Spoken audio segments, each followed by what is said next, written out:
what Joe is showing us today. And they just get into groups. I still do it in stations, but the station is not rotating. It's just, okay, the first 15 minutes or 20 minutes or so, we're gonna do this thing together as a class. And then I just jumped from room to room, or when students call me over. And then after that time, we move on to the next thing. So we kind of do everything together. And then I unlock the modules after a certain time to prevent students from, you know, working really ahead and then just have nothing to do later. And it worked out. It's pretty good. And then I just use all of those screenshots of whatever models we use for the exams. So if I'm understanding you, you maintain the 4-station system per lab, but you would do 1 station at a time with the whole group. But when you were in that station, did you send them to breakout rooms? Yes, I send them out to breakout rooms. So each group is like 3 to 4 students or so. And we just have certain activities. So activity 1, everyone gonna work on here, and then I jumped around. And then after that time, we move on to activity 2, and then everyone work on that. Right. And then when we move on to the next station, some students kind of just really detail oriented. They want to label every single thing, every single details, even if it's not on the to know list. So they take a little bit more time. So I just keep the station open for them to continue to work on it if they want to spend a little bit more time on that. All right, that makes sense. But everyone were really active. Everyone is really talking and labeling things. Because I mean, I don't really grade those things.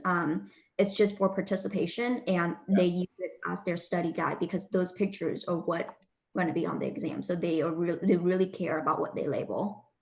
Did you use mostly, I think you said, screenshots or pictures of models? In other words, they were using basically 2-dimensional structures, or did you use any 3D stuff? Yes, to both. So some of the models were kind of 2D images of the physical models, and some of the models were from the biodigital. I actually used most of the things that we had last semester that we created, but the bad thing was that I can't just copy the questions over, so I have to recreate every question, but just kind of copy and paste the questions over in the pictures. Oh, wow. Okay. I'm going to get some headphones, people, so I can hear better. Yeah, and then Top Hat and Proctorio kind of turned me down over the summer too. So, testing. What is it? What happened over? You said somebody turned you down? Well, yeah. I mean, they kind of disappointed me in a way that I was really dependent on Proctorio for all of this anti-cheating thing. But when we start working on our exams, like the day before our exam, Proctorio crashed. And we have a lot of students, like over 10 students emailing them, and their only response they have to students is that we're notifying your institution, which I never got any email from them. And then I continuously, like over 3 times, letting them know that Proctorio is not working and students cannot log in because they keep on saying that they can't connect. When student internet is totally fine. Some students even have technicians come and check them out, even change their internet box, but it's still not connecting properly. And then the problem escalated and other things are not connecting, video not connecting, audio not connecting, on top of internet not connecting. And so they can't get into the exam. And then I emailing them several times. I even have a live chat with them and they're just saying that they can't do anything for me. So I'm just a little pissed because we pay for this. So each student pays like $10 for this, and it didn't even work for us. So like, what the heck? Like, what did we pay for? Yeah. And then I even pull it on with Top Hat people, and they're still saying that they're looking into it, but they never really respond back to me. And they keep on sending me emails saying, something like, oh, we're going to close this case because you're not responding. But I've been responding to them saying that it's not working. We paid for nothing. And they keep still sending me emails saying that we're going to close your case because you're not responding to me. And I'm just like, what the heck are you doing? Okay. Is this Top Hat or Proctorio? What is it? Top Hat or Proctorio? So Proctorio linked with Top Hat. Right. So the secure testing platform that Top Hat now uses with the remote monitoring is Proctorio. Yeah. And then they build in their own Zoom part too. So that kind of tells us maybe we don't want to do that just yet. I talked to a bunch of people who used Proctorio over the summer and last semester direct, and they had no problems at all. Yeah, the Proctorio from the community college system, it's smooth. There's no problem. I use it several times now, and I never have problem with that. It's just that somehow with Proctorio connecting to Top Hat, and it's just that I'm just pissed that they don't take the initiative to fix the problem. They just tell me that they can't do anything about it, and that's pretty much it. I imagine they're trying to fix the problem. They just haven't fixed it yet. And there's not much more they can tell you other than it's not working yet. So That does us a lot of good. So I know you want to start. Just one comment. Any sense about what, I mean, maybe this is a moot point. I mean, that's my sense, but I'm not basing this really on hard data. But my sense was from the spring, there wasn't a huge difference in exam scores between when we were in person and we went online. And when we went online, none of us used web-based monitoring, right? So my sense was, I'm sure there was some cheating, but I don't think it ramped up dramatically, which is what we all worried about. Mine did. Mine Yours ramped up did? huge. Yeah, probably 20%, 30%. I had people who were in the below 50 range getting close to 100. Okay. Wow. So You know that yeah, first time, I think the people who were already high were fine. It was the lower end that made the big jump. I think it was harder for a lot of people to learn if the grades and the standards came out the same, even though they were kind of not learning as much. That kind of tells you that there must have been doing something to supplement their exam scores. Well, if we're using the exact same images that they have in lab, all they have to do is have a labeled one sitting in front of them, and they pretty much got the answers. That's why I like to use different images, not the ones that they've already made labels on and everything that just looks the same. They just need to know that, you know, I think we should be using just masses of images that they haven't seen for the actual exams, but not make the questions too difficult. Yeah, I mean, if you think about the way the human visual system works, we can, I mean, I know that we have special face processing modules in the brain, but it's not just that this is specific to faces, but like I can recognize Twee or Jeff or Joe from any angle, right? And my point is, I'm trying to articulate this in real time. Students should be able to generalize from stuff that they get in lab to the point where if they see an image of a spinal cord that they didn't get in lab, they should still be able to understand that, you know, if they put a little bit of time into it, which is, I think, your point, Jeff. You know? Exactly. So I know we've always said not to use things where they haven't actually seen before, but in this environment, all that does is lead to cheating. So again, it's one of those things where some of the people I've talked to, what they've done is they've gone multiple levels deep. So instead of saying identify this, it's you have to identify it and figure one other thing, and then your answer is based on that second level. So you're like 3 levels deep to the answer. So it's not something you could easily look up without running out of time. But that's, I mean, to me, that's more critical and more of a lecture type. You know, lab is generally just straight ID, but it makes it super easy to cheat. What's your guys' general philosophy on what do you think they're expected to know? When students don't memorization is a little harder for this generation. Some of the upper division courses have gone the route of less memorization and more deep critical thinking and utilizing those skills.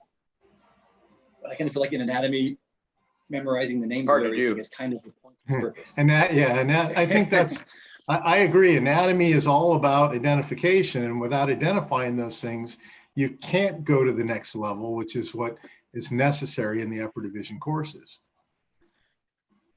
Yeah, so, and I don't know how much deep critical thinking you can get into an intro anatomy course, which isn't a dis anatomy. I just think it's the nature of the discipline.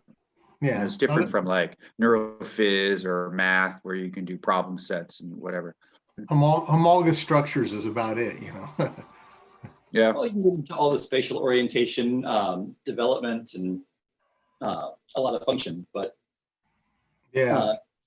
you guys feel the same way I do, so that's an easy one. Before we go back into the test, I kind of wanted to discuss a little bit of what's new and how we're delivering the material so we can sort of pair that with any changes we want for the test. Obviously, we learned a lot about both giving the lab and testing the lab last time. And everybody has strong opinions about how the exam should be done differently. But let's see what's might be different content-wise that we have to tailor on the exam. I have one thing that we've been working on over at American River College, and that's using pull down menus, so that your pull down menus has like 45 things in it. So they essentially have to know the answer they're looking for instead of being able to just weed through 5. You know, so it ends up working like multiple choice. So it's easy to grade and they can't get the wrong answer, you know. But it just, that way essentially you have one answer set and then you just link whatever pictures you want to it. That's interesting. Yeah, I mean, in the Caribbean, we used to do something similar, but on a cadaver exam. And like I've done, you know, like we all have, I've done exams where you write in the answer, but we've also used like we'd have pin structures on cadavers, and then each cadaver would have this list of like 30 structures. One of those was the pin structure, and you could use that same list for a lot of stations. Saves a lot of time. Sounds analogous to what you're talking about, but this is like the real. I was thinking if we made like a 150 item pull down of every muscle that they had to know, and that was always the pull down that they had to do. I don't know what it would look like. I know when you do a big one, you have to scroll through it, but if it's an alpha order and you know the answer, you can go straight to it. You know, so if it's organized in a way that you know how to work with it real easily.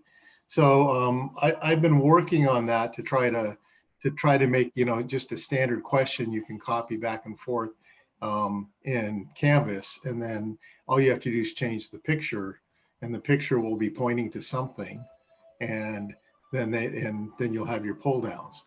And you can also go multiple level there. So like for identify this muscle, and then you could include an action as well. So you could have and the action would be not only what the movement was, but what segment was moving. So you could be a 3-part question that way. And each of those pull downs would be comprehensive.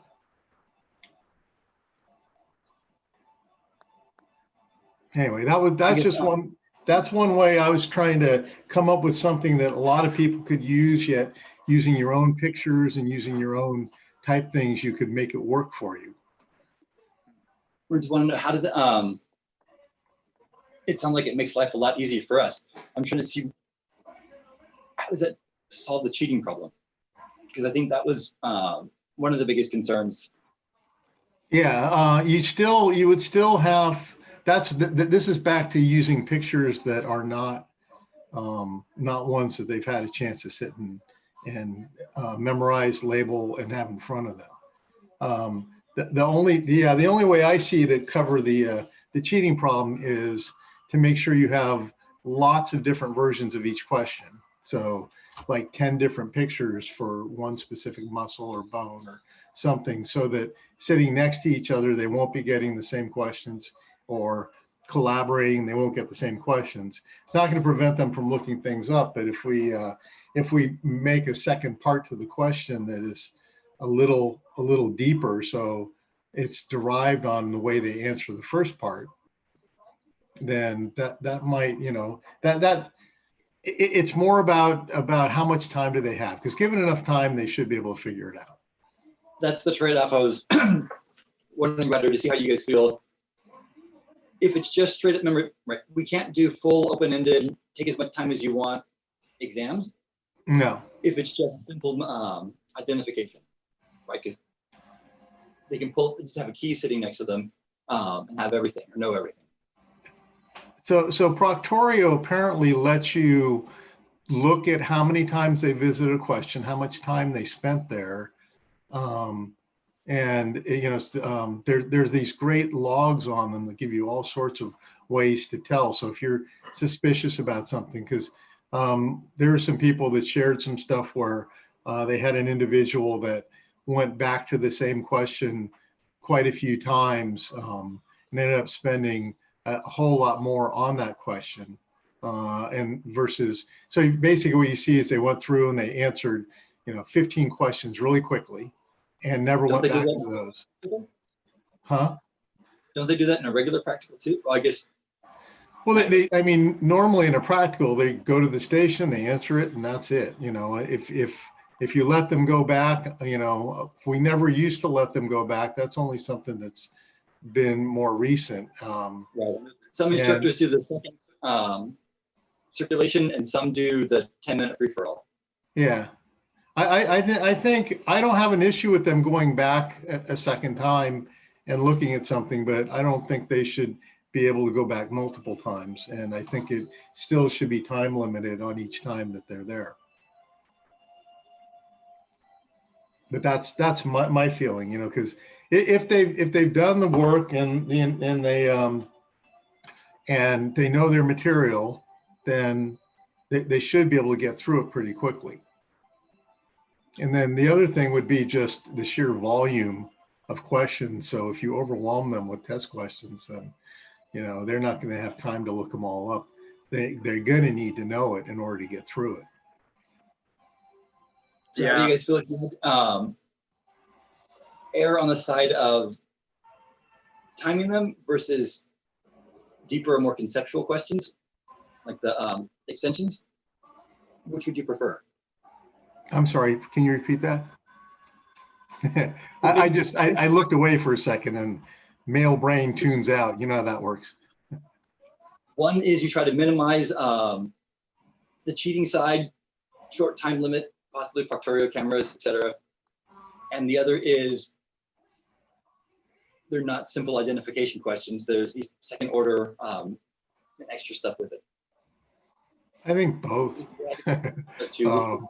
I would prefer not to have to fall back on Proctorio, but if it's there and you have a suspicion, because apparently it only flags the people that, it gives them a green, yellow, or red flag. And then the people I've talked to said they only ever bother to look at the flag one. But, you also, every once in a while, you're supposed to turn the computer around and scan the room and all that stuff. And, if people cheat, it's, I guess the amount of work they put into prepping the cheating things should work in their advantage to helping them understand the material, unless somebody else does it. But one person was saying that the other thing is when they take it, if you leave it open, they can take it at different times, then you could have the same person taking it for somebody else. We could also I don't really like the Proctorio scanning in a way because it's not that sensitive. Students can just, like, I actually got into Proctorio and tried it myself, and I can just scan the roof and it would let me through. It's not like we can see much from their scanning anyway. So Yeah, you just want to see they don't have a whiteboard sitting in front of them with all the answers written on it, Yeah, there's if you really want to cheat, there's so many ways that you can do it. And you can bypass Proctorio really easily. You could just tape your answers to the back of your computer so they're right behind the webcam. So when you turn it around, they turn with it. Or put them on the back of the door and open the door when you do the scan and then close it when you're done. I mean, that's why my take, which is just personal, like all of ours, is to use the honor code, because I know cheating will happen, and I think in the end it will just come back to hurt you. If you're trying to go the med school route and you did really well in Bio 22 because there was a zombie apocalypse going on and you could cheat all you wanted, it's not going to help you later on in med school. If you don't pass that board, now you're $200,000 in debt. Well, that's fucked. So I'm just like, personally, I have other things, that I prefer to Yeah, worry but about. if that helped somebody get in and knock somebody else out who would have been better qualified, Yeah, I that's mean, also that's a good kind of, point. I Yeah. mean, the only reason why I attempted with Proctorio is to scare them off. Like for some reason, when they say that there's a camera and we're proctoring them, they just don't cheat as much. But yeah, there's big brother. who cheat, and I go with Alan. I'm too tired of caring. Like I'm at that Yeah. point that I'm just I, like, I mean, I want to believe everybody's going to be honest, but I know that's not the case, you know. I kind of Um, shame. I mean, I'm sure we all do this. I don't know if shame is the right word, but I kind of yeah. quiet off and say, hey, like it's disrespectful to me as a teacher, but also your fellow students if you cheat. It's just not cool. I try and kind of shame them quite often. I don't know if it's effective, but yeah, I also try to guilt trip them. yeah. You know what we Yeah. need to do is we need to put some effort in. When I taught the reproductive physiology class, when I phrased my questions, I ran them through Google, and then I would rephrase them so the Google would bring back the wrong answer. Yet if you read it carefully, and so I got people giving me that Google answer, and it's like, yeah, yeah. I mean, Interesting. versus, Interesting.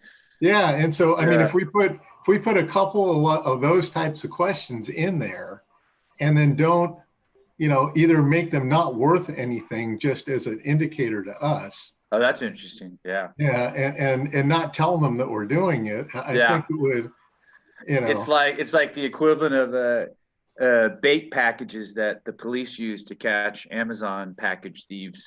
oh. I don't know. I mean, I've been it's not, exams. yeah. What was that, Joe? Said I've done worse with my exams. I would hide extra credit points in the instructions, uh, saying the answer. If you write this answer for number 33, you'll get bonus points. One person. Yeah. I don't think I would have been that person. So we can definitely Anyway, I do. mean, Another thing that I tried for my lecture exam was I had them bring both their phone and their laptop. They took the test on their laptop, and then they had Zoom on their phone, and they were supposed to position the phone someplace that would show them in their screen. does anybody who's logged into Zoom can see that then, right? See, that's what we need. We need Zoom to fix it so that only we can see the cameras, not all the other students. So there should be like an instructor view versus a student view, because so many people will keep their cameras turned off just because they don't want to be visible to the class. But you Right. put them in breakout Right. rooms, they turn them on. So Right. it would be Or you nice say if we the had like an answers. instructor test mode so that we could see everybody, but they could only see us.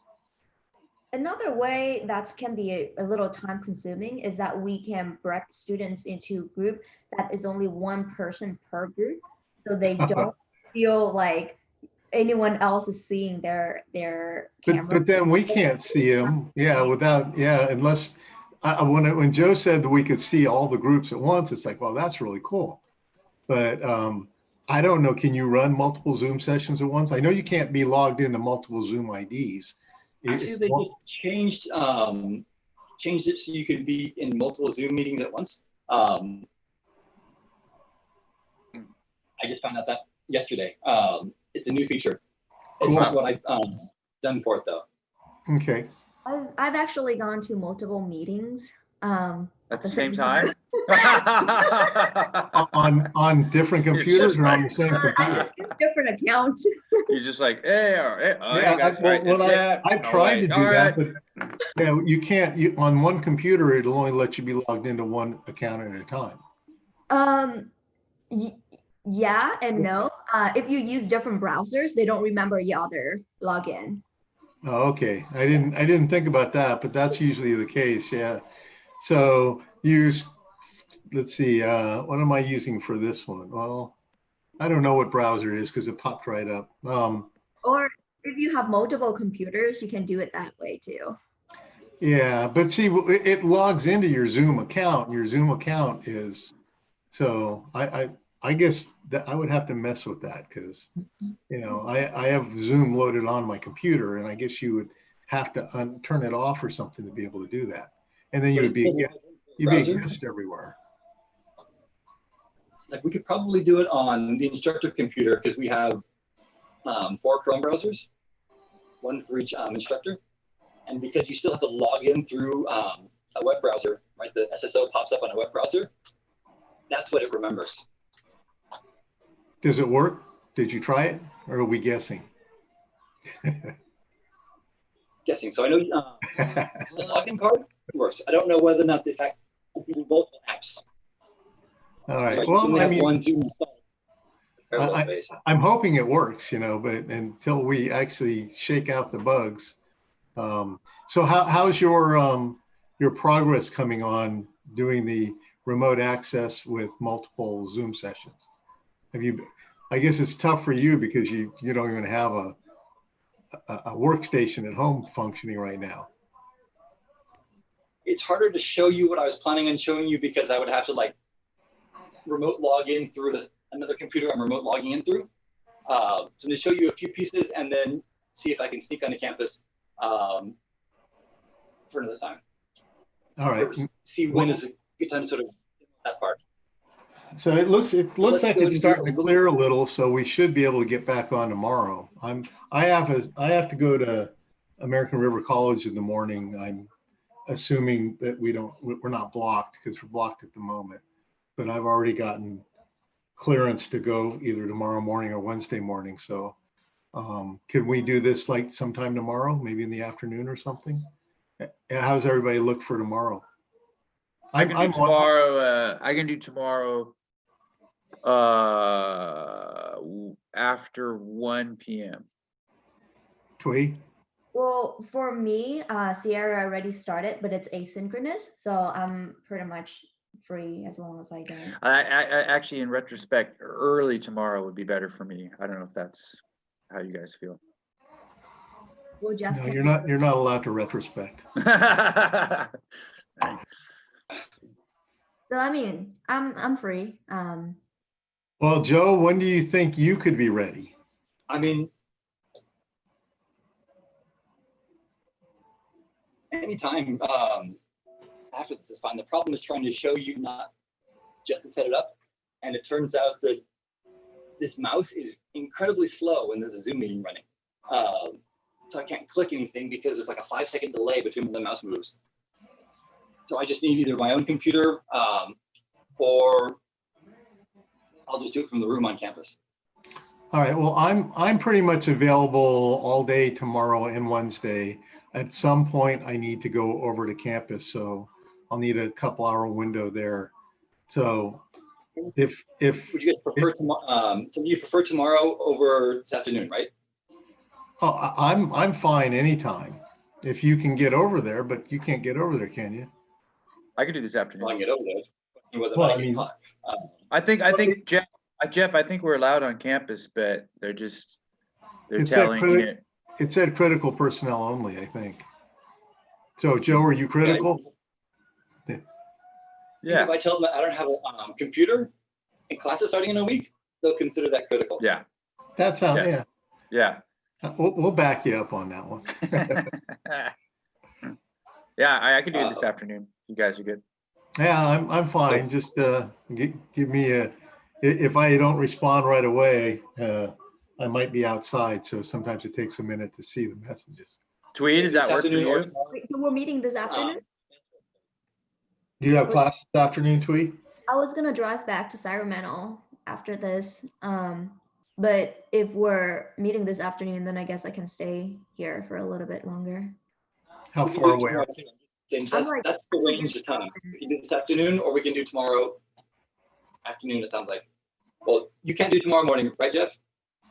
I can do, yeah, tomorrow I'm flexible. I just said that I was told I could go anytime tomorrow, so I'm flexible as to what time I go to campus. Actually, this is for lab though, and you're not teaching any labs, Twee, so you know, you could get caught up after the fact. Yeah, but I still don't know what I'm doing. Welcome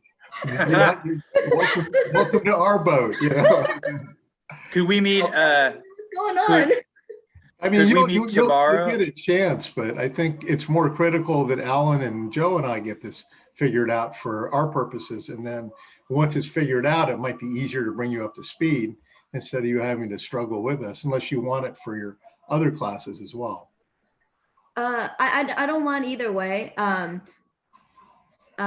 just need to know what's going on so I can start getting the class going. I can start sending out a Yeah. welcome letter. Yeah, And, do we have a test schedule yet? A testing schedule yet? or yeah, like maybe or schedule what's going Yeah, on. that would be nice. Could It we should meet be tomorrow, 9 to should be- 11? Joe? Well, do you think you can be ready by 9? Yeah, I have most of the stuff ready now. I just can't physically show it to you because things are, I can't get into spaces I need. I'm still going to show you part of the lab manual or lab manual demo and a few other things. Could you, All right. I'll tell you what, but in the interest of efficiency, since we're all here right now, could you kind of verbalize your vision for this semester? Because what Tweed described at the beginning of this meeting, I mean, it made sense to me. And what you've told me also makes sense and seems cool.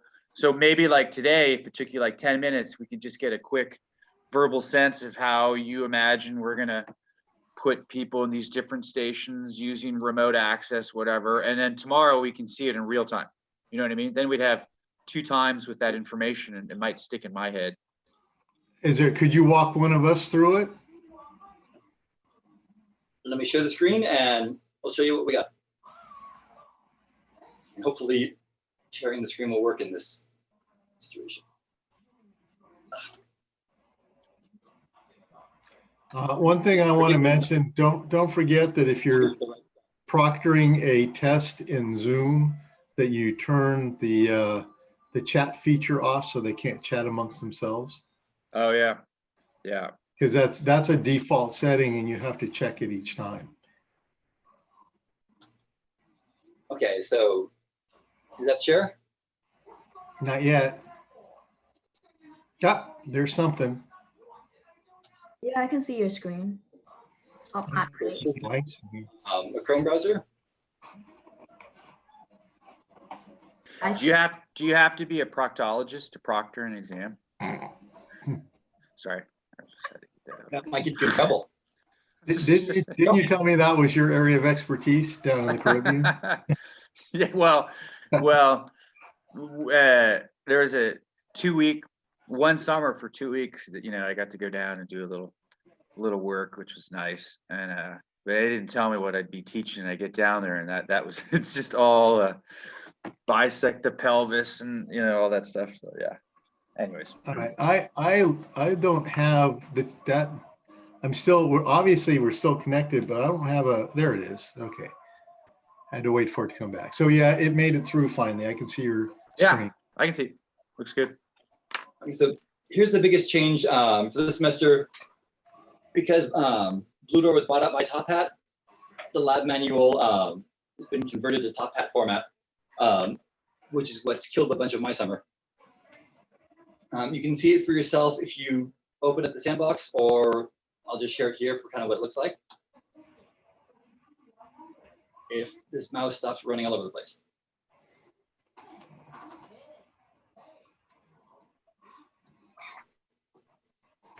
Come on, sometimes it clicks and sometimes it doesn't.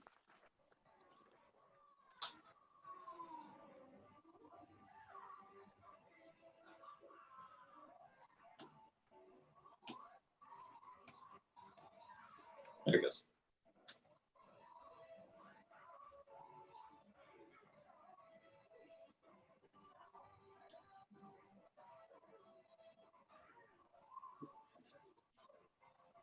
So when I took the lab manual chapters, what I did is I divided them into 4 station sections, an overview section, and a homework. If you were part of the problem that we always had with the students was they'd get to lab, they'd immediately flip open the lab manual, and they'd start labeling on the pictures, and they weren't bothering to learn all the structures of 3D models because they could only bother to be focused with labeling the pictures in that diagram. Now we can separate that into 2 pieces. One part that's sort of a companion worksheet for during lab that they fill in, and then one part that's homework. So everything with labeling images is now basically we can set it up so that we'll assign at the end of lab, so they can't actually access it until after they've done the station and learn on the physical structures. Let's go back. I'm just wondering if somebody else You can go share this. into those individual labs. Is that right? So like laboratory 14, when you click on that, it'll show you 4 items, and those will be what? It'll be five items. Man, I cannot use this computer today. So the first one is an overview section, which runs more like a PowerPoint slide. Top Hat now has the ability to take your PowerPoint slides, put them in there, and then you can embed questions into it as well. Right now, most of them are a title page and a list of required structures. You can add your quiz to it if you want, or any other sort of practice supplemental questions. It's sort of a nice place to put each of those. Next, there's going to be 4 pages, or this 5 pages. If you remember, we built the exam last time with the page structure, where you can stick lots of questions into sort of one big long PDF-ish web sheet. There's 1 page for each one. And more than anything else, it's kind of like directed notes. So if you think of, for like the muscles, when they're learning the muscles, they're supposed to write down the origin and the insertion as they're finding them on the models, just as sort of a study tactic, or write down some sort of a note that will help them remember it later when they do their homework. That's basically been added into these.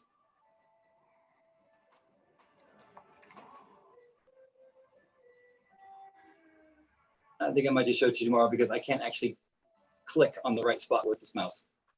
Okay. So, but basically, so here's, I'll just talk you through what I was thinking for lab. Do we have access is to an this? Maybe if one of us did it, you could tell us where to click, and somebody with a more steady finger, like Alan. If you can get into the sandbox, we created a course before called the Sandbox. Yeah. All right. And that's in, are we in Top Hat? Or are we in, where are we right now? We're in Top Hat. Top Hat, yeah. All right. So, Jeff, why don't you do it? well, I'd have to get in first. So Top Hat, right? Let's see. I think And I click on I'm trying to, courses.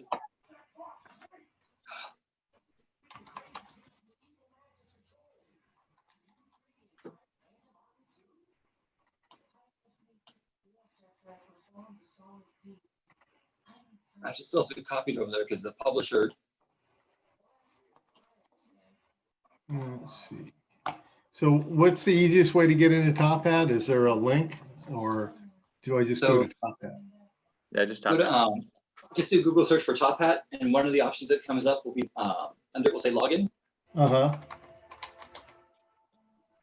Yeah, And I got, all right, so so let's see.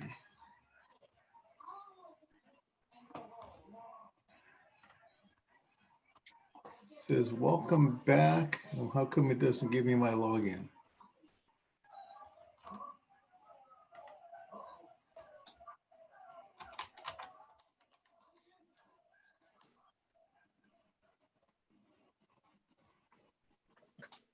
okay, did you take it all the courses? To your Allen, anybody can get to Top Hat. You just go to courses, which is in the upper left corner.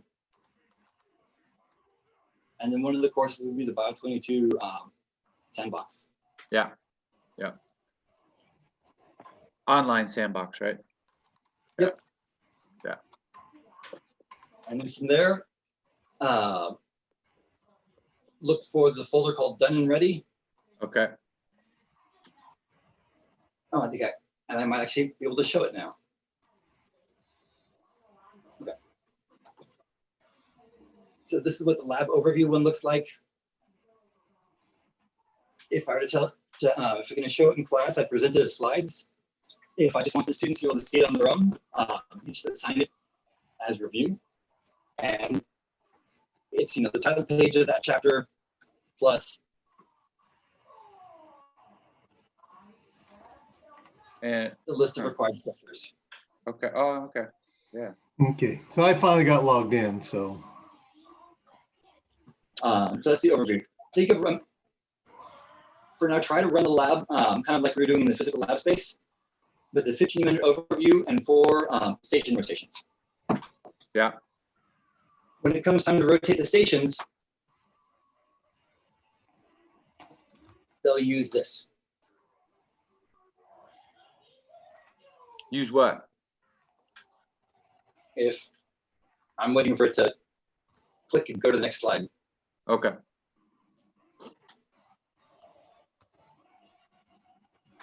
Come on, advanced slide. There it goes.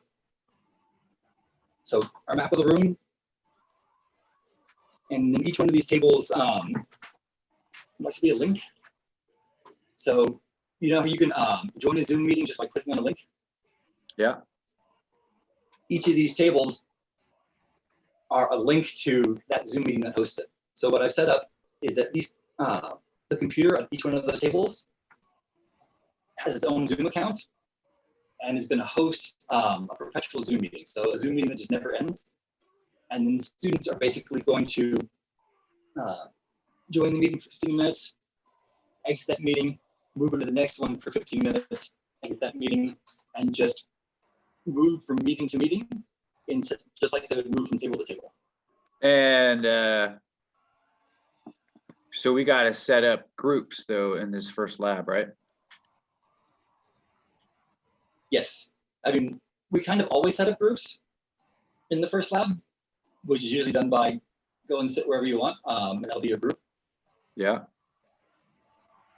So you can only have Do you want 4 people in you want to, station one at once? So where Twee was saying she basically had everybody doing station one at the same time, but in groups, which makes to me more sense than having some people doing 1 and some people doing 2 and some people doing 3, because if we're virtual, but you can't do that this way, could you? no, because we have to reset the lab table. So part of the reason for doing this, I mean, we're trying to recreate as much of the feel of the physical lab as possible, in hopes that that'll sort of feel more natural and less confusing. It also lets us sort of prep the area. So the desktop computer of each of these Zoom hosts will have laid out on it all the models, the station instructions, everything that they would need to do that. Because one thing we found last semester, when you put them into a group, nobody wants to be the one share. And they sit there for 10 minutes kind of twiddling their thumbs going, are you going to share? I don't want to share. I'm going to be using a phone or something else like that. So This sort of solves that issue where everything is there by the central host. It's already being viewable and remote controllable. And we can leave it up for the entire 2 days of the lab. So 2 questions. One, where did you access this image that we're looking at, which is more than an image? And then 2, might it be useful to set up groups before the first lab? And we could do that on Canvas or I don't know where, just already pre-assign students to groups so that on that first lab, they know, do you know what I mean? I would say whichever strategy works best for you. You can have a pre-made list of U4 at table 1A, U4 at table 1B, table 1C, etc. And then just go that way. You can make a little sign-in sheet, go and pick which one you want to be at and let them scramble, kind of like they do in the regular lab. Or you can do a survey. What's becoming more popular for group stuff is you give them kind of a questionnaire for personality types at the beginning, and then match them up so that you have diverse opinions making up each group. But that would have to be done way before the first day. If I'm doing a survey and trying to match based on personality, that would take all of lab. So you're saying do that like this week or something. Either you send it out to them before the first day of class, or you give it at the first day, and then shuffle the groups the second day. That sounds reasonable. Yeah, I'm just thinking the Um, first day to to process all that survey information and then create groups will waste a lot of time. So I think it would have to be done before the first day, i.e. this week. Or after the first and before the second. So I think maybe, your idea originally was just say, pre-assign them into groups the first day, first for ABC, just in alphabetical order or something. Yeah. And then have them supplementally fill out this questionnaire, and you can go through it and shuffle groups accordingly. And then at least with Zoom, you can pre-assign groups, but that means they have to log in via a Zoom link in order to be properly So they assigned. don't need to, we'll get to that one, but how to assign the groups, I'm going to leave that up to each individual instructor. I think the dynamic that works for you is going to be the dynamic that you want. And if random assignment ahead of time is what works best for you, do that. That's probably what I'm going to do as well on the first day. Okay, so that's reasonable. Another thing is we could go back to group assignments, say after the first unit, and rearrange things and try and get a really strong performer in each group, whatever. Oh, so here's where this thing is, slide 3 under lab 1. So slide 3 on. So are you in, where are you in the sandbox?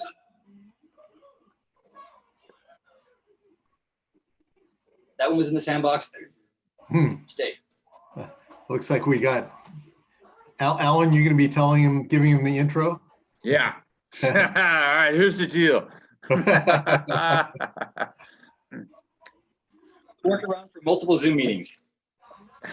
Just to use the Bio22 webpage, that same course that we put up last time. Everybody joins the same Zoom meeting at the beginning. Okay. And that Zoom meeting is set up by the lab instructor account. So we now have individual accounts for each station, and a generic Bio22 lab instructor account. Okay. That will be on the lab machine. So the idea is that you remote log into the lab machine. It's already connected and set up to be monitoring all the other screens. And the students can join that Zoom meeting right off the bat. But at some point, when the overview is done, they have to leave that Zoom meeting to go into the one that's going to be a station where they work with the group. Do So they can always see us. Do the computers This is all set have, up as a. they all have a webcams? I mean, I'm guessing so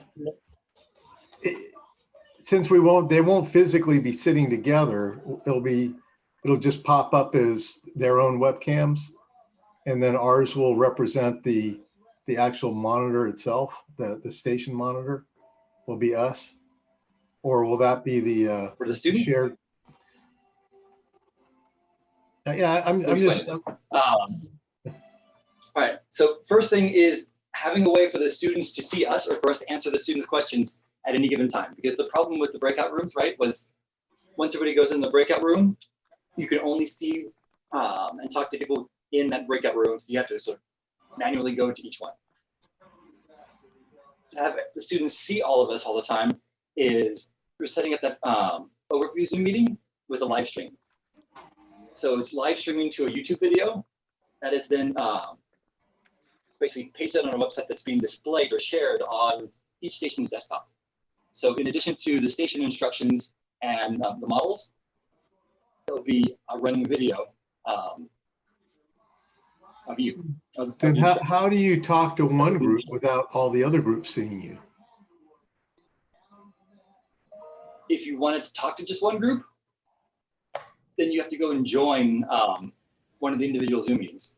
But if you want to make visual announcements to everybody or see them, you can do that. The other thing I have is connected it to a Google Hangouts. So there's basically a Flash network for that one, which has a chat feature, a video chat feature, and a phone call feature. So to get a hold of you, because this one lets them see you. If you need to distribute visual announcements to the whole class, this is kind of the way to do it. The whole broadcast a message feature for the Zoom doesn't really do any good when you need this, like, these are these structures in the heart. Make sure you look out for them. So this provides us that. If you want to talk to individual groups, way to call individual groups, where you can either send them a chat message, a video chat, or just voice. But this is going to be running the whole time from that perspective. In a similar fashion, all the desktop screens of every station computer will have a live feed to the instructor computer. So think of it as you're looking at a live feed of station 1 desktop. Because if you imagine you're the Zoom host for station 1, you've laid everything out, you've got your Zoom meeting open, which means you can see the faces of the 4 people who are in that group. And we just want to be able to watch what that's doing. So basically having a live feed or screen recording of the whole desktop will show us everybody who's in there, what they're doing, what they're saying, if they actually have the correct models out or if they're just goofing off. If it's one of those awkward moments where there's 10 minutes of silence and nothing going on, we'll kind of be able to watch and hear all of that and sort of look at those 8 video feeds all at the same time. And that's why you're recommending we have at least 2 monitors, so one monitor could be devoted to pasting 8 video feeds simultaneously. Right. I'm still deciding which one's best. We have the OWL software, the classroom software that's already on that machine in there, and that displays all of them. It's a little slow. The update is not as fast as we'd like, and so Google Meet might be a little bit better. But we have a couple of these that will show all 4 screens, or sorry, all 8 screens simultaneously. And yeah, it's nice to have one monitor that will look at that's dedicated just to those, so you can watch all the groups. And the other monitor is where you have your own copies of the models, the live feed Zoom meeting, and anything else that you might want to use as a teaching resource. And can you explain again what your recommended technique would be for, say, going into one particular station to answer a question they have, et cetera? Have you, do you remember Google Hangouts? I don't know. Did we use it? You send me, every so often you send me a message through there instead of Facebook. Oh yeah. Okay, but don't you need a Gmail account to use Google Hangouts? All these accounts still have their ones for the Google Classroom. So we have the Google Classroom network that is set up between the instructor computers and each of the individual station accounts. Okay. So do you remember when we first got the computers, we tried doing everything with Google Classroom, and even though they have an @CSUS domain, they're still Google accounts. Okay. This summer, I was able to get them to add the rest of the CSUS Microsoft accounts, so we can now use the PowerPoint and everything else in SharePoint with them, but they still have access to all the old Google resources. Okay. So basically, they have a little chat window on that desktop that is hardlined to the instructor. If they need to ask you something, they can type into the chat button, or they can click the video chat call button, and it'll dial in on yours. Okay. Could we have? Can you have multiple? Can you have multiple chat boxes up at the same time? So I could be chatting with station 2A and station 3B simultaneously. And then second question, if I get into a video thing with station 2A, does that, can you only have one video thing going on at a time, which is probably likely and preferable? Think of it just like WhatsApp. You can only, you can have as many chat feeds going on at the same time as you want.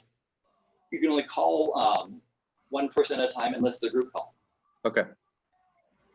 So I guess you could call the whole class, but we have the Zoom meeting for that. So tomorrow, when we run this, we'll be able to use Google Hangout and just test this out and then, you know what I mean? Just get a sense in real time of how we would use this tech, open up a chat window and whatever.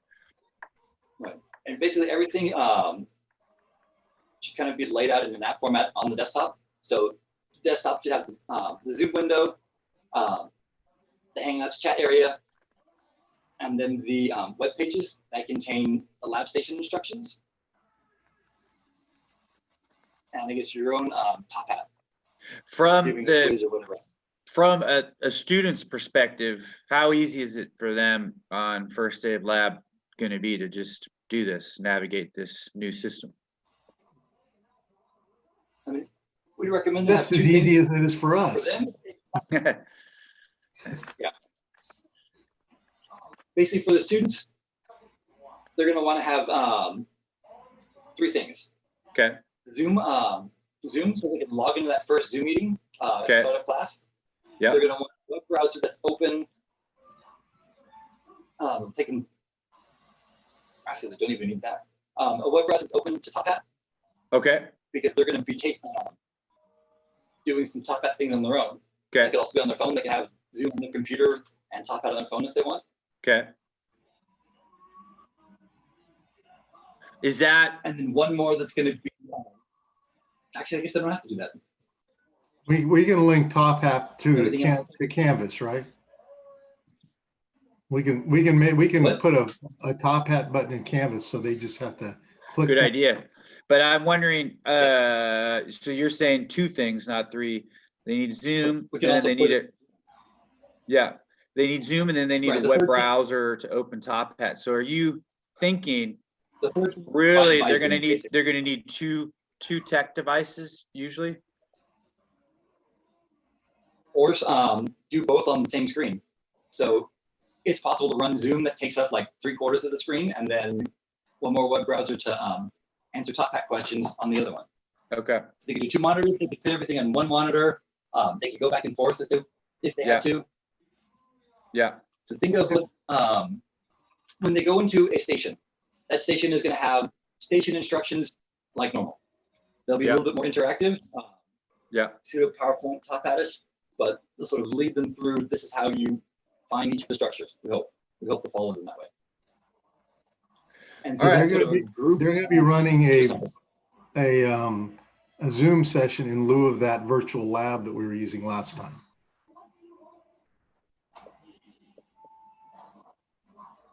Yes, I mean the Zoom session is the virtual lab.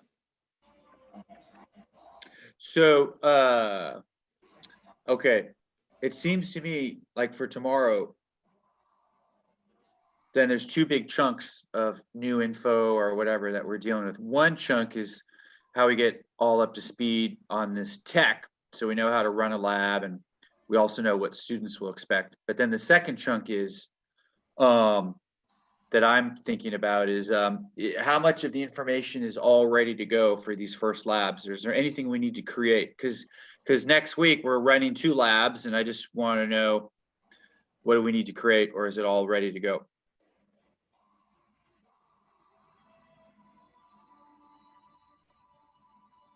I don't have skin models set up. And so when you say that, are you saying both like just pictures of skin models, or biodigital skin stuff? We do either. I haven't set up the visual media for the Lab 3. So I Yes, found a yes. site. I found a Yes. site, and I could put this up on Canvas. I don't know what your recommendation is. I like Canvas because, when you have a new module, you can stick files in there, or you can stick a URL to a website. So like that's what I've been doing in structuring my neuroanatomy course. I've been doing it by week, and then each week I've just been plugging in stuff that we're going to use for that week. But so what I could do is, I don't know where you would want me to do this, but I found a site with pretty great models, many of which are exactly the same we use in Bio 22, labeled, unlabeled. Actually, you pull up this image, and if you just zoom around it, depending where you are, a label will appear, including skin models. So that's probably going to serve our purpose. I don't know where you'd want me to put I'll do that it, yeah. though. I just have probably the the shared SharePoint folders. Well, I mean, it sounded to me like let me see what, the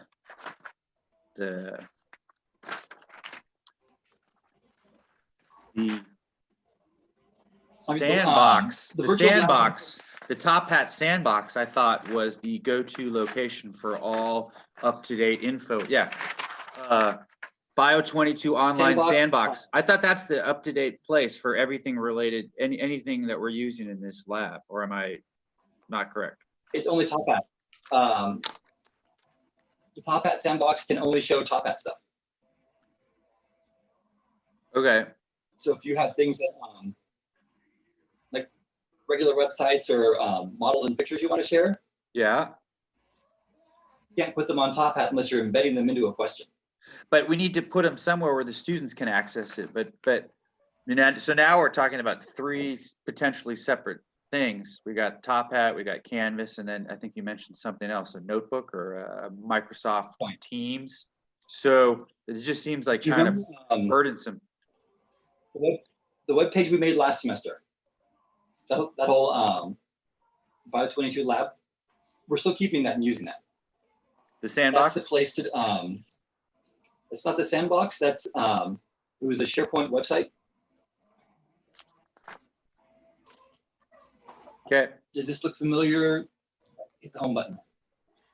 Right, this is the one that we put all the images of the models on, the station instructions.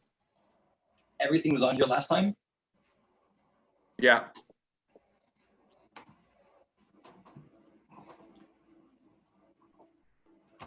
I think.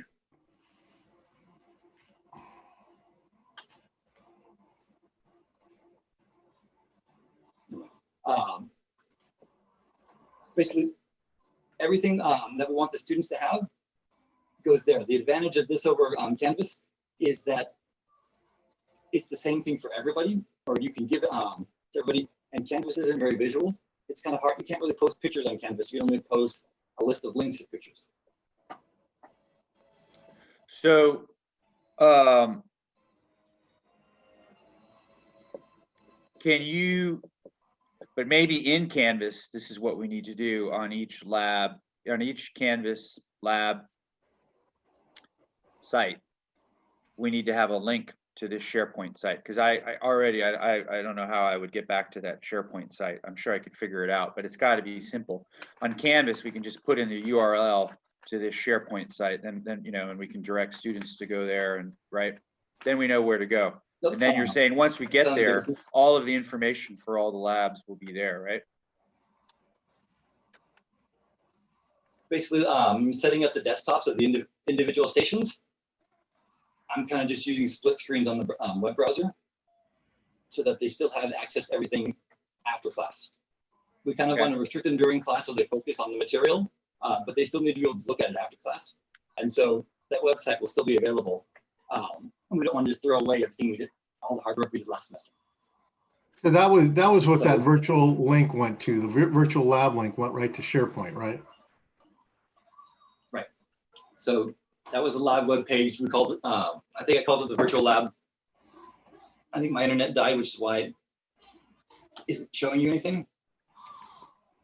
Yeah, I kept the virtual lab link always there and just made sure it had the current information on it. So every lab period, they would click on that. It would bring up the SharePoint site, and then they would. They'll have and on their Canvas, it probably wouldn't hurt for on Canvas for like each day or each module day. You also put in the link to that lab's individual page instead of just a home page. Okay. But you mentioned something about restricting content at some period of time and then opening it up at another period of time. Yes, that was the lab manual homework. So basically, we don't want them to be labeling the pictures and doing the stuff that's supposed to be homework in the middle of class. We want them to be learning how to identify structures on the models, because chances are the pictures in the lab manual are not going to be on their test. it's all the materials we give them in lab.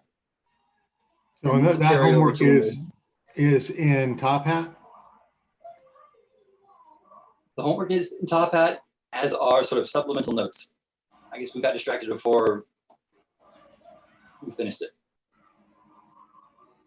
So here's Lab Station 1. Yeah.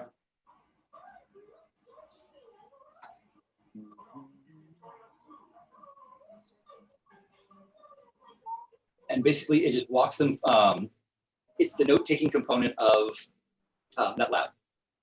This one of the features Top Hat now has is you download a table, you fill it out however you want, and you re-upload the image. That's the table of all the Latin word roots. So how many, they have to be in Top Hat, they have to be in SharePoint, and then this all has to go through our Canvas shell. Nope, they just have to be, they have to have one browser with Top Hat, and they need Zoom open. Yeah, but Everything else will be provided by the Zoom The, station host. the university standard is everything goes through Canvas, so we have to go through Canvas to get to these in order to adhere to that. So they should be So logging on in. that lab, they get a link for the Zoom meeting, and they get a link for this day's Top Hat, or there's an LTI connector that'll do this as an assignment.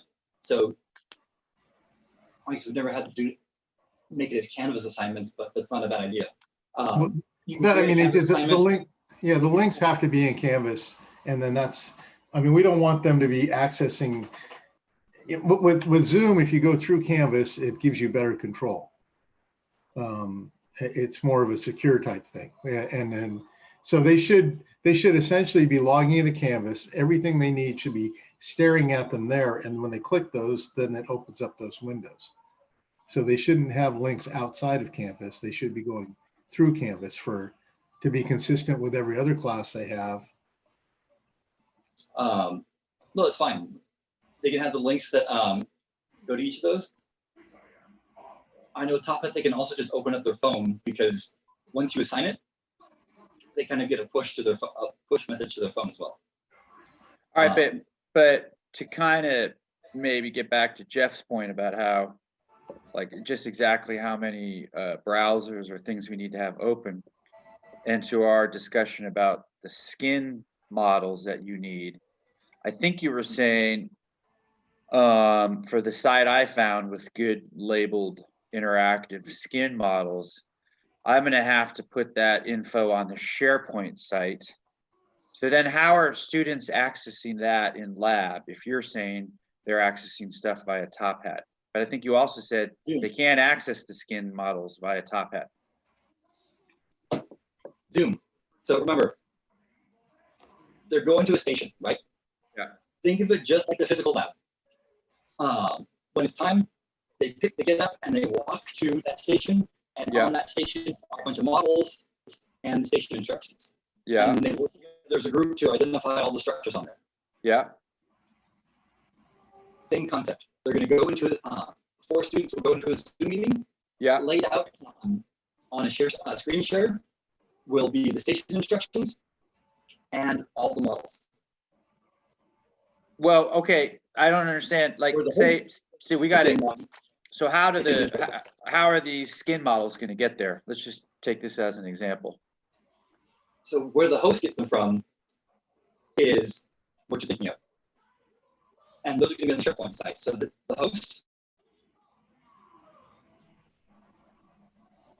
So we're the hosts, right? Said we lost him. Right, does that, am I making sense? Kind of like, Yeah, what I would suggest you do is on your Canvas site, put like a supplemental lab resources page that has the links to your other things if we're not embedding them in the lab itself. But I thought Joe was saying we. Well, if we do, then yeah, they have to be imported to either SharePoint or to Top Hat to become part of the lab. Right. I think what Joe was saying is that we set or send all the models to the monitors that we're controlling. Okay. And then all of that models will display on that Zoom I have Okay. skin models here and bone models and bones and baby back ribs and torsos and muscles and Yeah. actual skeletons. I have all that stuff here. So if we need pictures, let me Yeah, know. but I mean, instead of, yeah, but we don't have to recreate the wheel. I found a great site Right. that has it, and it's say it's an image of the exact skin models we use in lab, but when you fly over the Yeah. model, depending on what structure you're over, a label pops up like Pacinian corpuscle. Bang! Now I move over here, hair follicle, whatever. It's awesome. Why recreate the wheel? It's already done. Yeah. I mean, isn't that sort of what But that, my point is like, how do I get that into a lab station for the students to use? And I'm hearing SharePoint, I'm hearing Zoom, I'm hearing Top Hat. It's still, but I think I, tomorrow it'll make sense when Joe walks us through I this. I think our actual lab activities are still on SharePoint, Okay. My Well, only concern for this is that, so, I mean, we want students to work in group for collaboration aspect, but to me, if we just download like the lab manual, wouldn't we just go back to our start point where students just download the lab manual and then just work on it by themselves, even though there are people on their Zoom group? I don't know. It sounds like Joe doesn't want folks labeling during each station, and instead, I think he wants them just playing with three-dimensional biodigital models and skin models, et cetera. And then it's, there's, as homework, label stuff. Although that's yeah, different from what you did, this summer, apparently. yeah. If their final labeling homework is in the lab manual, then they'll see it when they download, when they access the, looks like we got them back. When they access the SharePoint and see, I'm not understanding how SharePoint's linked into, Well, I think this Top kind of Hat. thing, maybe Jeff, maybe tomorrow when when he's on campus, we could use an example. We could take these skin models I found and see how you know what I mean? Go Yeah, through the whole yeah. process. Well, that'll be how we get new material in versus what's already there. But we also tomorrow just need to impersonate a student and just see how this is all going to work from their perspective. Yeah, Because I think you're right. It's still not clear to me how many windows do they need to have open yeah. simultaneously, and And when we hopefully it's start, not more than two. what about lab quizzes? It's like, Well, yeah, let's worry about that later. well, I mean, I'm going to be starting lab size quizzes on the second lab, so Oh, I don't think you are, buddy. I am. I I already think you're plan on gonna. All right. it. So I have to get that figured out. Yeah, I still want to use the Canvas as the hub for all of this. Well, I mean, I kind of agree. I think Canvas is useful, but I know what Joe's saying about SharePoint, where you can look, because you remember you could have those images Yeah, of but you like the you click on a link in yeah to yeah. get I mean, there. So I yeah, want that's why I one like central, yeah, one yeah central point. I like Canvas and then organize it by week, or Yeah. whatever. And then Yeah, when they click on the link, it brings that up and the yeah. canvas drops into the background and it's a tab they can go back to if they want. But so, if they're not doing just SharePoint, remember, because then they had to open Notebook and they had to make a copy of something off of Oh SharePoint. my God. I know. Then if Just we in do the Notebook Notebook. now, then that's a fourth thing. So we got Zoom, Top Hat, SharePoint, Canvas, Notebook. It's a Yeah. lot. It's a lot. Yeah, the Zoom is always going off in the corner, so, and in this case, it looks like we'll have 8 Zooms going or 9 Zooms going at the same time. Yeah. But I mean, I like Joe's idea, which is he wants to keep the flow similar to what we had prior to the zombification of the world. But I don't know. Well, yeah, I guess tomorrow we'll see how it works. Yeah, I prefer Twee's method of having everybody working on the same station at the same time so that you can progress through, because some stations probably go faster than others. There's ones that you spend more time at, and there may be ones where you want to add a little bit to it. And if you have to do that, 8 times, then that's kind of, Yeah. that doesn't seem very efficient. But the way it's set up now, if we're going to use this method that Joe's got set up, that we can't do that. So Joe's saying, let's meet tomorrow. Can you guys all meet 9 to 11 tomorrow? yeah. Sure. Twee? Yeah. I have another meeting at 11, but I could do even earlier. I'm expecting another call at 6 a.m. from campus telling me about the air quality, so I'll be up anyways. Yeah. Well, as long as we start by 9 and don't make it 10 or 10:30 or 10:45, then Yeah. then we won't But run out of Joe time. would have to be able to get to campus at 9 because he wants, Yeah. right? But if he can, then that would be great. Is he hearing us, or are you just talking? I'm just talking, I'm just blabbing. I But see it. I see the chat window, but can you all see the chat window? Tweet, can you see Yeah. the chat window? I can see the chat. Yeah. can Joe hear us? Because sometimes, because he's got his shared screen up, which means The This is- microphone working. he's This still is just linked. this is just Avatar Joe, people. This isn't the real Joe. Oh, okay. Yeah, but he says the Zoom meetings you see is run through my TV, not my Pro. All right, we got to do a Turing test to see if Yeah. this is really a real Joe or Avatar Joe. Well, something changed. It's a really slow response. So from what I understand, Yeah. everything pretty much stays the same. It's just the way that we deliver the lab is different, right? The material, yeah, it's where the material's located also. I don't understand what Because it Top seemed like Hat there was has to more do with it. integration to Top Hat than we had before. Yeah, exactly, Jeff.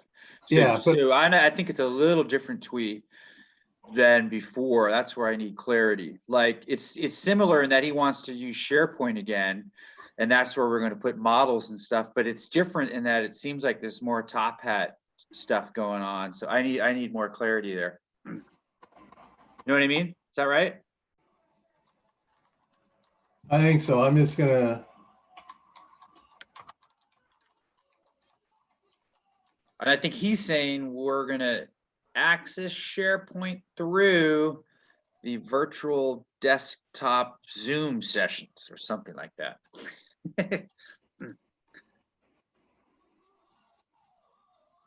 I don't know if he knows. I don't know if he knows that what he's doing is popping up on our. I don't even know if he can hear us. Well, I mean, I don't know if he can hear us either, but The avatar is sharing your screen. I was kind of trying to stop making the real life version of the avatar. All right. Oh, anyways. So well, this is zombie screen sharing, huh?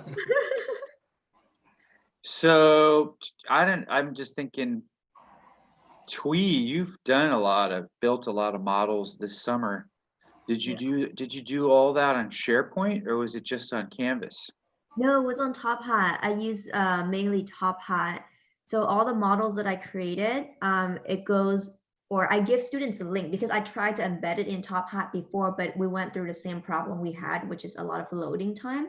So I just give them the link. And every time they go to a station, there's a designated model. They just go to that link and the model pop up and then they screen share and they label things on the model. So on the model with BioDigital, there is kind of like a My Whiteboard thing and students can directly label on the model.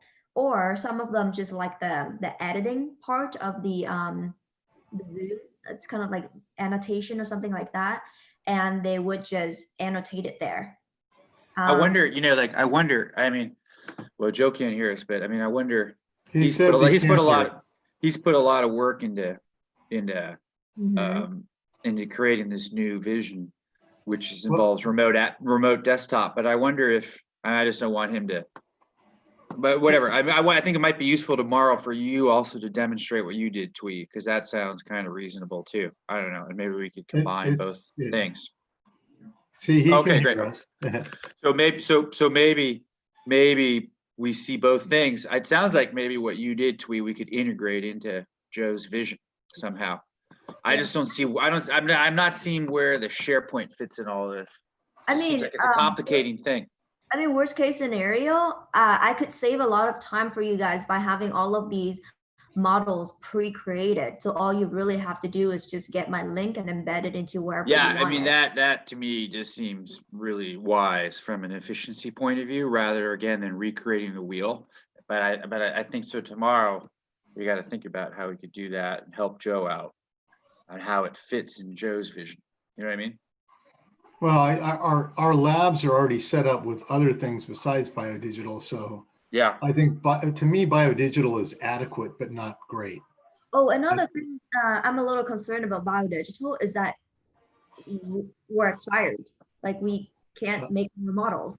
And I'm not sure if Joe's, I think when I talked to him, he was kind of going through the paperwork, I think. And I'm not sure if that's taken care of and if we have access to biodigital now.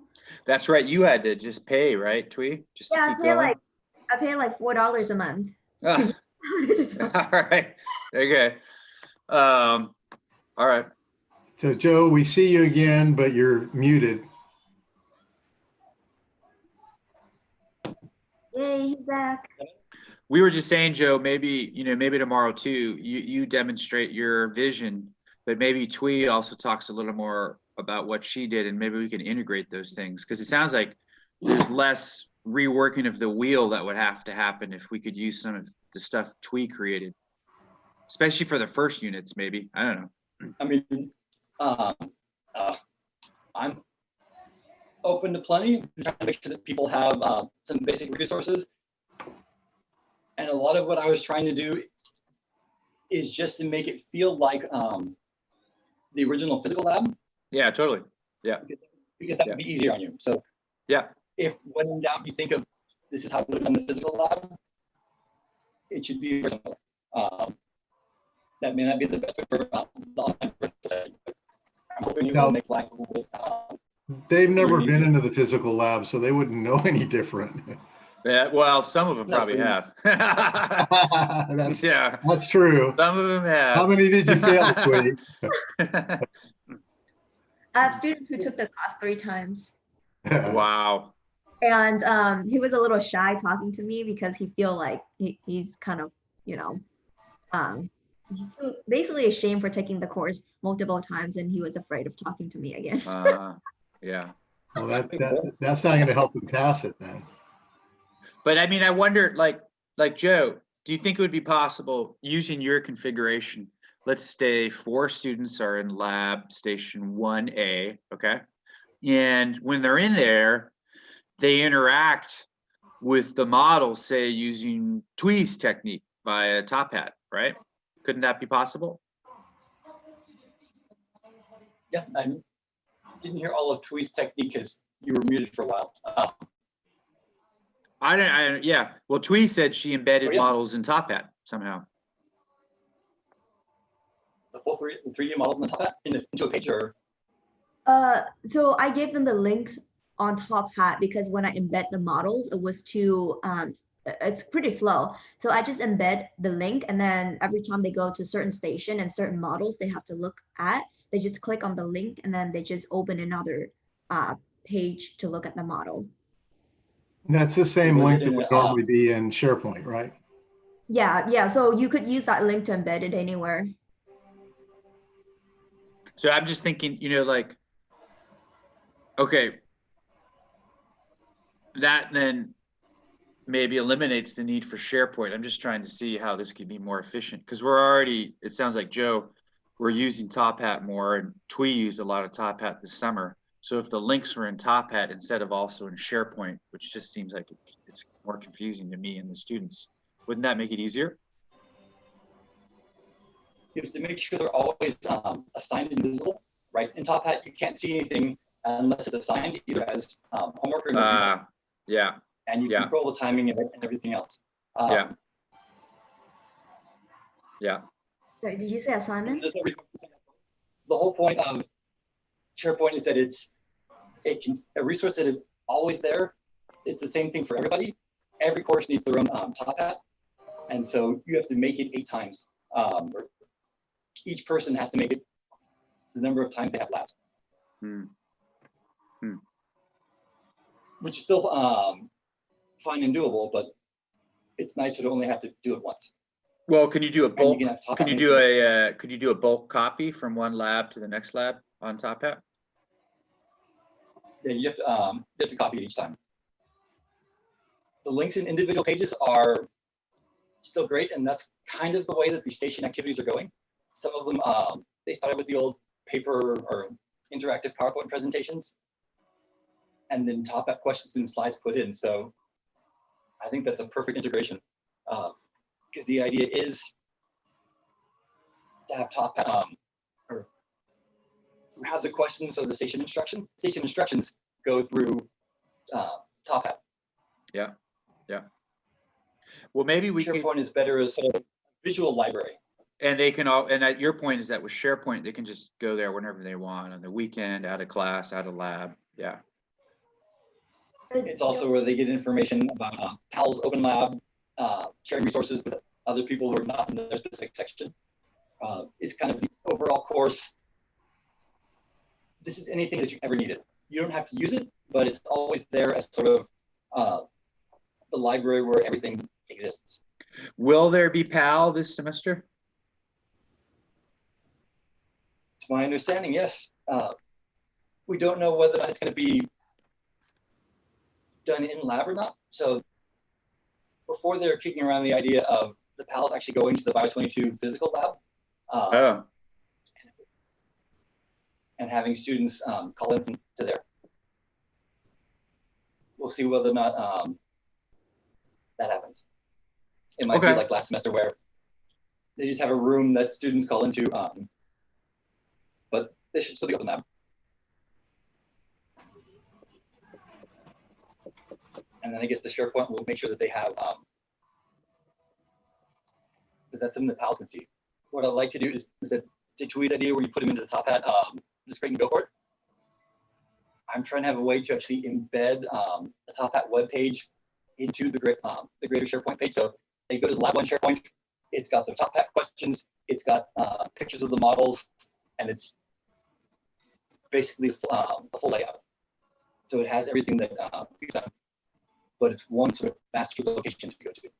So that's what you're going to demo tomorrow at 9, assuming you can get onto campus. Yeah, if they don't kick me out, it's like, I'll get onto campus. It's the question of how long I can be there before they try to get rid of me. Maybe actually go around and check. I'm sure, I mean, TSC is patrolled, right? They lock the doors now to keep regular people from getting in. So that means And it we does have can't camera. get in, right? Students, like normally during the day, it was always unlocked during the day. Now it's locked during the day to students or anybody who wouldn't already have a key. Do you have it? You have a key though, right? I do, but I saw somebody say they weren't able to get in. One of the regular part-time faculty. And in one of the emails, going back and forth, they said their key didn't work. They deactivate the fob. whoa. You probably just have to ask either Anna or Laura. I went this past weekend and picked something up from my office and I could get in no problem. If they deactivated part-time faculty keys, it's probably just a matter of asking to get it reactivated. Okay. All right. So should we do that? Oh, Or should we? you have an office. Yeah, I was just say, even though I may never use it, I'd rather not find out we needed to and then have to wait a week to get it done. You So, actually might not be able to. So we're not supposed to work in there without permission. Going through the full application process that has to go get approval all the way up to the president. You're Yeah. allowed to go and pick stuff up from your office, but not work there unless you've requested it and had it approved. If your office is in NTSC, then you might not have access. But again, the secretaries will know. yeah, I don't think they assigned offices this Uh, semester, so.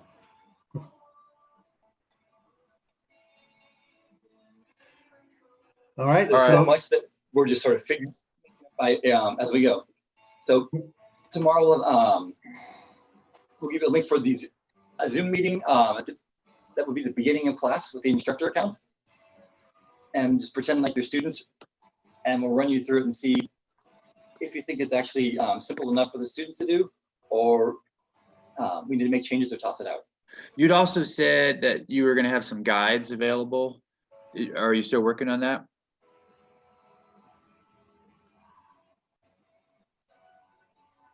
Once I can type more efficiently, by myself, I can type those more efficiently. I was trying to make a, instead of typed everything out, I was trying to make the videos, Yeah. but I'm here. So I have to go through the campus computer to do that. Okay. Hey Joe, So- do you want me to make a schedule, or do you have that already? I can try to put something together. So the syllabus. Thank you. Let me finish that real quick. I'll send it back out. Fall is pretty much always the same, which is I guess any requests or oddities with it. Fall is pretty much always consistent. Tuesday, Thursday has one more day than Monday, Wednesday. You lose Labor Day and not Thanksgiving. Oh, just another thing to confirm. And Veterans Day, but I don't know who gets it this year. I believe Veterans Day is on a Tuesday, Thursday. Because I feel like I lost it last It time. is it's Wednesday this year. Oh yeah, November 11th is on a Wednesday this year. So that means Monday, Wednesday, Bio 22 folks miss 2 days. And Yes, you Thursday know. only misses, or they And only when that miss the happens- one on Thanksgiving. Those days between Veterans Day and Thanksgiving are reversed so that Tuesday, Thursday has the lab before Monday, Wednesday. Normally, right, a lab is set up for Monday through Tuesday and then Wednesday through Thursday. But during that weird week, kind of waiting for Thanksgiving to come and balance it out, the lab starts Tuesday through Wednesday, and then the second lab of the week goes Thursday through the following Monday. So I guess what I'm most interested in, what are the exam dates? I can't tell you off the top of my head. 'Cause yeah, and so that's so if we can get your rough schedule, so we can start working from it as soon as possible, that'd be wonderful. Give me about 20 minutes after we break. It'll take me longer than that if I try to use my mouse while everybody, while the Zoom meeting's eating all the bandwidth. If you want to, you can unshare the screen. That might help a little. Because your screen's still shared.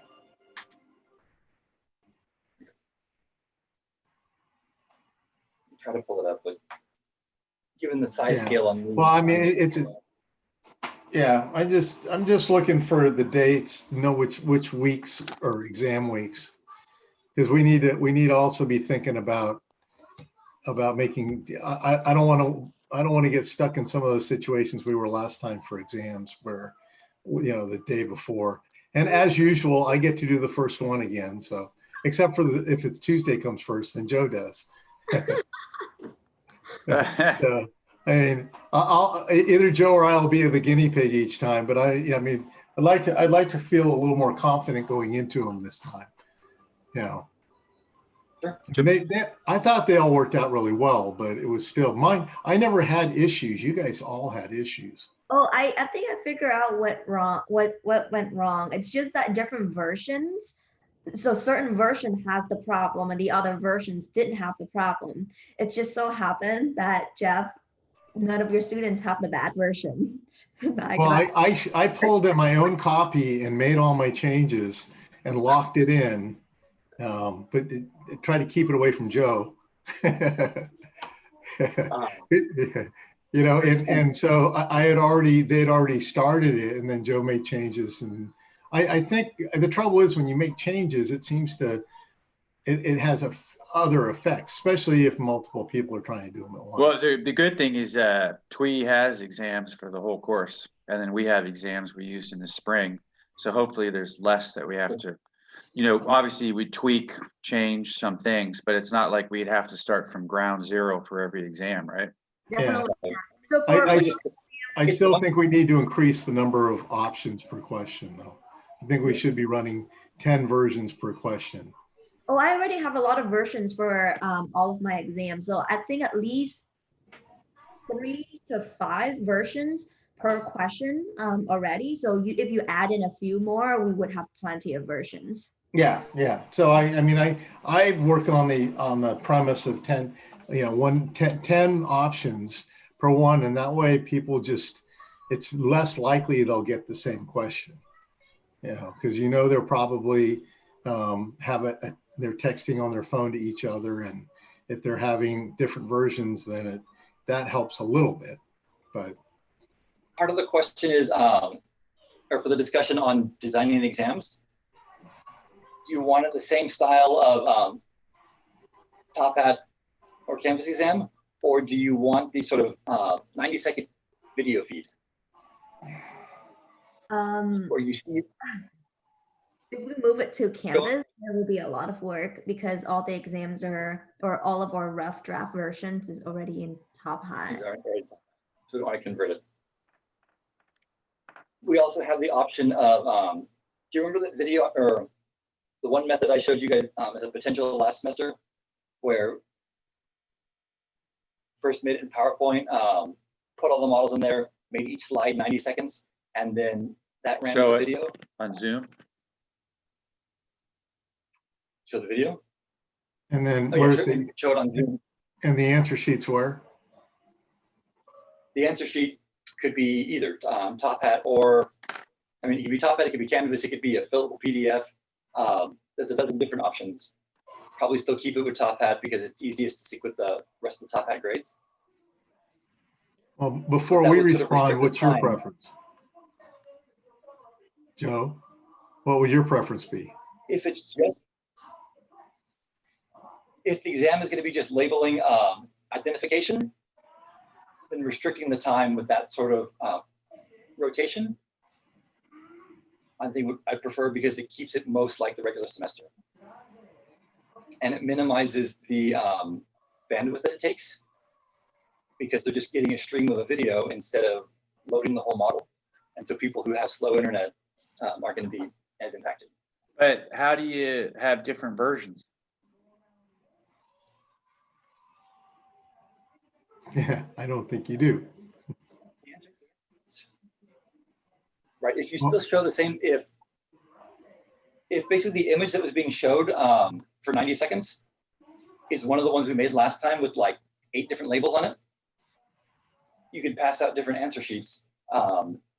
One student has to identify structure G and one student has to identify structure B. It's kind of like the way Jeff does quizzes. How do you do that online, different answer sheets? The answer sheet has the different versions, right? We made different versions of each question before, right? Now we're just not putting the picture on there. Oh, I see. So they're taking an exam either in Canvas or in Top Hat or something, and for each question, there's just a question, and they're getting a diagram. So you could randomize the questions, and you would already have the answer keys filled in, and so you could potentially get completely different tests for everybody. I like that idea. If it's easy to link the two, because they have, when the slide changes, they're going to need to go to the next answer, or they're going to need to do whatever they have to do on whatever their answer sheet is. And then do you allow them to go back? Practical. When they move from practical station to station, it looks at the number and they match it with their answer sheet. They can do the same thing here. Slide is labeled. They can pick the corresponding question. And then we just have to agree on the amount of time per question. Yeah, that means we just have to, you can only have as many questions as you have labels. Well, I mean, you could have different versions of the same question for the same label too, like its function instead of its name. And we could actually use the Top Hat secure testing platform instead of the page. Last time we couldn't use the actual testing platform that would lock you out if you tried to leave the full screen or something like that, because we couldn't embed, the models couldn't be embedded into the test platform, it could only be embedded into the page. If they're getting the models through a live stream, they'd have to have two windows open, and the secure platform doesn't allow that, does it? So there's testing option that says students can open links offer within the testing platform. So the link would be You have right live at the stream feed. beginning, and it would, but when they do that, does it switch to the link and then back to the computer? So they'd have to be able to essentially have two windows open, one with the video feed and one with the test. The instructor feed. One of Top Hat, they basically built their own Zoom to use for lecture. So like for lecture, I'm not going to use Zoom anymore. They have their own video interface. If that's still open with the test, then we basically show the video there. Right. If you imagine you were administering the test through Zoom, you're hosting the video, and then when you're ready to start the test, you start the video slide presentation at 90-second intervals running through. It doesn't matter if you do that through Zoom or if you do that through Top Hat's video conferencing. Yeah, as long as it allows it. Yeah, that's the thing about the Proctorio closes down, so you can't have any other windows open. You can't cut and paste. You can't. That's Proctorio is designed to prevent any kind of, you know, yeah, it doesn't stop them from having another computer nearby, but so I haven't used Proctorio, so I don't know. These are what I've heard. Right. No, that makes sense. They'd have to do two devices otherwise. They watch one on the phone and the other is taking the test. If there's, you know, my 2 cents would be, if there's a equal likelihood of cheating with whichever method we're discussing, then we should probably use the method where we've already put in the most work. So there's just less work for us. I don't know if that's true. I don't know if that's the case. If there's like 3 test methods we're discussing, maybe one has less likelihood of cheating. But if they all have similar likelihoods of cheating, then I don't think we should be recreating the wheel. Well, the restricting time is one of the anti-cheating methods. Right? When they have all the time in the world to go and look up the answer to the book, right? The test is basically a take-home test, and there's no point in giving simple one-word, simple identification questions when there's all the time in the world to look it up. If they have a minute to look up the answer, then it's less possible to, they're not going to be able to look everything up. And so it's harder to cheat. Yeah, yeah. That's kind of the way so we put times on the regular practical exams. But I don't know how people feel about restricting time on a online exam. I know Clint's had very strong feelings against, but. The only time that there are some people who are English challenged that seem to benefit from having more time. And I don't think they're cheating. I think they're just struggling. You know, but then there's the people who aren't, but they're using that time to look things up. So it's kind of, we definitely have to have the ability to accommodate as necessary.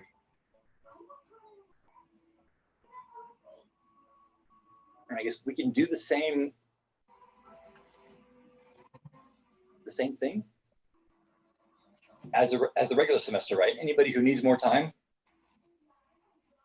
they either start early or they stay after to see it again. So that's one option. Or do it at a different time where you give them more time if you have the time to do that.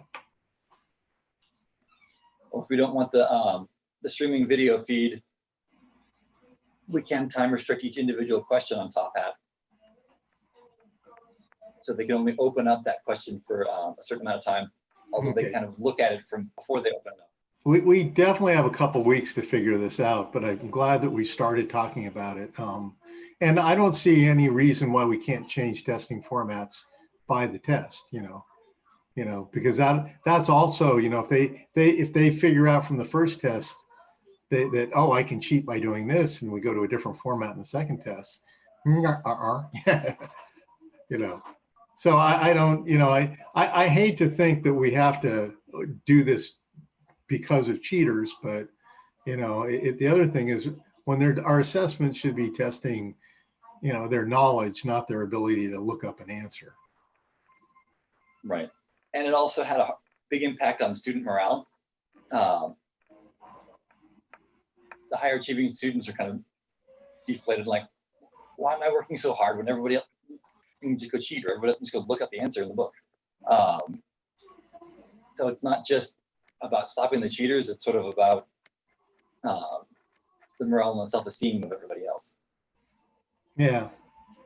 Well, it's definitely, in an online format, that's always going to be an issue. The assessment is the only place you have any control. And, and we don't have You can always do oral exam. yeah.